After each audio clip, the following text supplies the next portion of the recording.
Your patent sucks, and yes, the litigation funders know it too. My name is Steve Hansen. I've been a practicing patent attorney for over 25 years. Not only do I write patents, but I tear apart other people's patents in litigation. If you like this content, please like, follow, and share.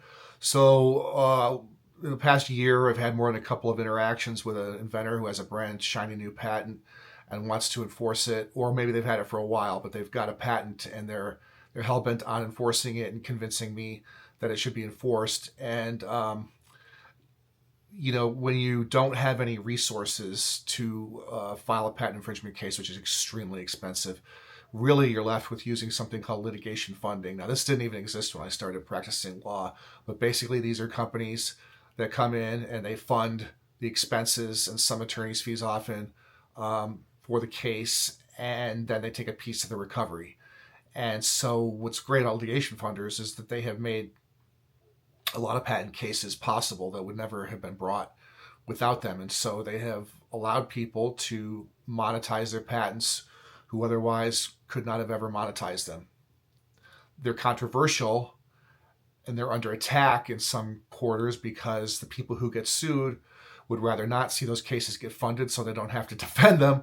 But personally, I think it's a good thing for the system, because I think anything that allows people to leverage the patents that they were awarded, and which keeps them from being shut out of the courthouse by the expense, is good for the patent system and ultimately enhances the value of patents. That's what I think about it. But some of the people that come to me who can't fund their own case, that want to get a litigation funder, they're very naive about what it takes to have a patent that someone's going to want to sign on to asserting in a lawsuit, because you have to understand the exposure these companies face when they fund these cases is very big. The fees and the costs in a patent case can be extremely high, especially if you're up against a big, well-resourced defendant who's going to throw a lot of shit at you. So there are some things you should be aware of when you're looking at your own patents and thinking about, is this the kind of thing someone is going to want to assert on a contingency basis or on a litigation funding basis. So the first one is, how many patents do you have that are likely infringed, and by how many parties are they likely infringed? Litigation funders want a campaign. They want multiple patents and they want multiple defendants.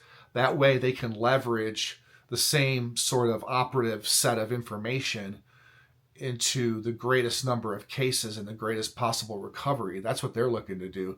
So, if you just have a one-off patent and there's one defendant and the defendant's not even, that big a deal, you're going to have a much harder time than if you have a portfolio of 3 or 4 patents that are infringed by a bunch of big players in the industry. I'm not saying don't try it. I'm just saying that all things considered equal, that's the situation. They're looking for a big payday for the risk that they're going to assume by getting involved in these cases. The other thing is, how many claims do you think are infringed? And is it just one? Are they different? Do they have different scopes? They're diverse. These funders are trying to diversify their risk. They don't want all their eggs in one basket. It's a very good thing if you have different claims with different scopes, and you can show the same people are infringing those different claims. That helps diversify the risk.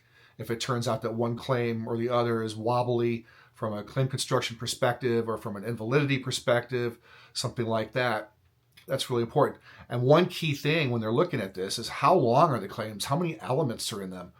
I used to work for a guy who had this rule. He was like his 3-finger rule, or maybe it was 4 fingers. I don't know. He had fat fingers. But, if a claim was longer than like that number of fingers, he's like, I'm not going to want to sue on it, because it means there's too many elements in it. And the more elements that are in the claim, the more things you have to prove, because in order to infringe a claim, you've got to practice every single element in the claim. So, if someone comes to me and they've got 7 or 8 elements in a claim, and they're all have, evidentiary challenges or something, that's going to be a bad candidate for someone to take on in a litigation funding situation. Another big thing is, they're going to look hard at the case too. They're going to want to see claim charts. They're going to want to see the claim charts lined up against the specific evidence that's available for the defendants you might want to sue. and they're going to look and see, are there claim construction issues? Is this whole case going to turn on how a particular term is interpreted, and how likely is it that we're going to prevail on the interpretation we think is correct?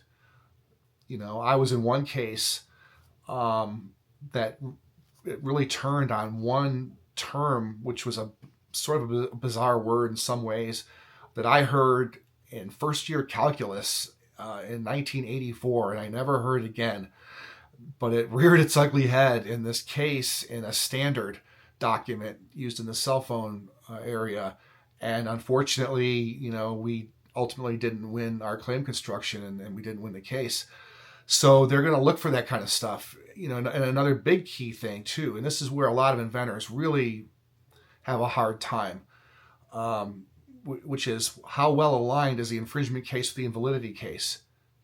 If I say that these defendants aren't infringing, does it naturally follow that the prior art is now invalidating? In other words, can I make an infringement argument that doesn't open me up to an invalidity attack? This is where a lot of inventors have this sort of schizophrenia about their claims, where they focus on their claims and think of them one way for infringement and another way for invalidity. That's not how it works. The claim construction, the claim interpretation is the same for infringement as it is for invalidity. You can't whipsaw the defendant. You can't switch. There's a case that was called the nose of wax case, and they say the claims can't be bent like a nose of wax for purposes of infringement and invalidity. I just remember that because a partner told me one time, go find the nose of wax case. I'm like, what the fuck are you talking about? And that's what it was. So those are big issues. Another big issue is going to be how easy or hard is it to prove damages? Is your patent covering some subcomponent that has some minor contribution to the value of a product? Or is it really a driver of the whole value of the product? If it's a driver of the whole value of the product, yeah, that's going to be a good patent to sue on. But if it's just one other feature, if it's a feature that people could do without, that's going to be an issue, because that'll play into the damages case and whether there's going to be a good damages recovery. Your foreign counterparts, did you file foreign applications? And what happened in those foreign cases where there was a prior art that surfaced there that didn't surface in the United States? That's going to come back and haunt you. And even more important than that, which I should have said first, is what does your file history look like for the patent?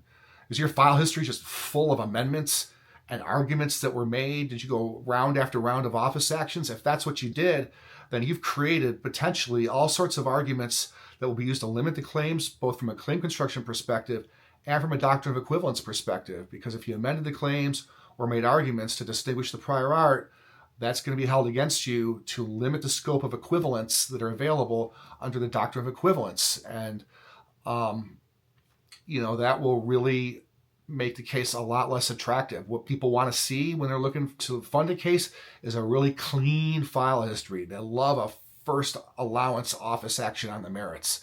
That's the thing you really want to see. The less you had to say to the patent office, the better, because it means there's nothing that can be held against you. So those are some of the key things. Other things are like, did you license the patents to somebody else, and did you do it on bad terms? Because that could be used in the damages case against you. Or did you require people to mark their products who licensed it? We had that in a case too. We found out there were licenses and the licensees weren't marking the products. Well, that gets held against the patent owner if the patent owner tries to sue. And if there was a failure to mark, it will truncate your damages to the point where the defendants had actual notice of the patent. Because if you did mark properly, it doesn't matter if they were aware of the patent, the damages will go all the way back, at least up to 6 years before you file the case. And so that's going to be important. But I want to emphasize the level of due diligence the funders do and how much they're going to kick the tires. I mean, I've been on call after call, week after week, as they play devil's advocate. We go back and forth over some of this stuff before we ever bring a case or before they ever sign on to funding it. So, litigation funding is a great thing, but it's not your ticket. You got to have a patent that's going to be worthy of it, or a patent portfolio that's going to be worthy of it before they're going to sign on to that risk. Anyway, I hope that helps keep you out of trouble, and I hope to see you here soon.